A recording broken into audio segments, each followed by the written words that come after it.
మీకు తెలుసా, హోమియోపతి వైద్య విధానాన్ని కనిపెట్టిన శాస్త్రవేత్త ఒక అల్లోపతి వైద్యుడని? అవునండి, నేను అన్నది మీరు విన్నది నిజమే. నేను మీ హోమియోపతి డాక్టర్ని SV Sudheer Kumar, SVS homeopathy clinic నందు ఒంగోలు మరియు పాములలో హోమియో వైద్య సేవలు అందిస్తున్నాను. హోమియోపతి వైద్య శాస్త్రాన్ని కనిపెట్టింది డాక్టర్ క్రిస్టియన్ ఫెడరిక్ శామ్యూల్ హైనమన్ గారు.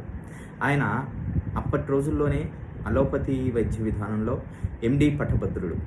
చదువు పూర్తయిన తర్వాత అందరిలానే ప్రాక్టీస్ స్టార్ట్ చేయడం జరిగిందనమాట.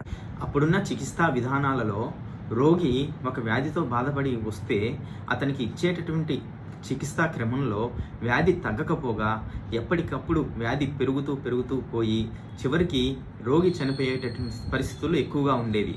అంటే ఫర్ ఎగ్జాంపుల్, ఒక 10 మంది అనారోగ్యంతో వస్తే ఆ అనారోగ్యానికి చికిత్స చేసే క్రమంలో సుమారుగా 4-5 చనిపోయేవారు అన్నమాట.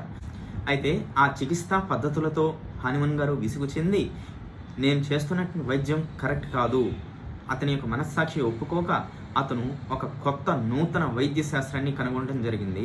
ఆ యొక్క వైద్య శాస్త్రమే హోమియోపతి అని.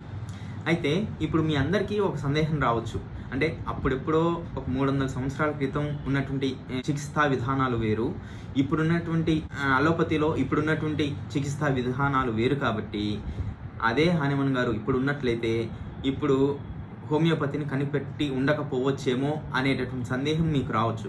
కానీ ఇక్కడ మీరు గుర్తించాల్సింది ఒకటి, అక్కడ అలోపతిలో ఏంటంటే చికిత్సా విధానాలలో అడ్వాన్స్డ్ ట్రీట్మెంట్ ప్రొసీజర్స్ వచ్చాయేమో, కానీ వాటికి అండర్ కరెంట్గా ఉండేటటువంటి ప్రధాన మూల సూత్రాలు అని ఏవైతే చెప్పుకోబడతాయో, అంటే ఫండమెంటల్ ప్రిన్సిపల్స్, అప్పటికి ఇప్పటికీ ఏ మార్పు లేదనమాట. ఫర్ ఎగ్జాంపుల్, పైల్స్ పేషెంటే ఉన్నారనుకోండి, అతనికి ఒకప్పటి పద్ధతులలో ఆ పైల్స్ని ఆపరేషన్ చేసి తొలగించే క్రమంలో ఎక్కువగా నొప్పి రావటము, ఎక్కువగా బ్లీడింగ్ పోవటము, తొందరగా తగ్గకుండా పస్ ఫామ్ అయ్యి ఇన్ఫెక్షన్ గురవటము, ఇంకా ఇబ్బంది ఎక్కువగా ఉండటం అనేది జరిగింది.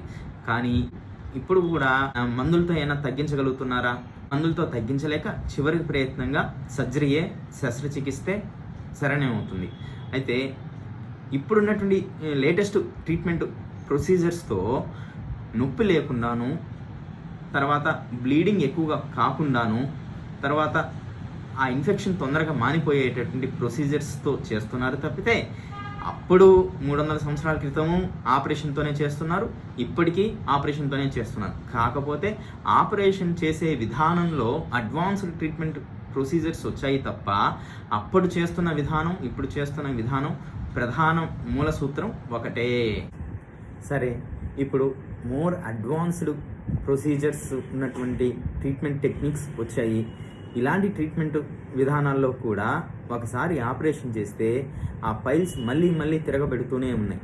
అదే హోమియోపతి వైద్యం కానీ వాడుకున్నట్లయితే అవి తిరగబెట్టకుండాను, వాటికి సంబంధించినటువంటి ఎటువంటి ఇబ్బంది లేకుండాను పూర్తిగా మందులతోనే నయం చేయవచ్చు.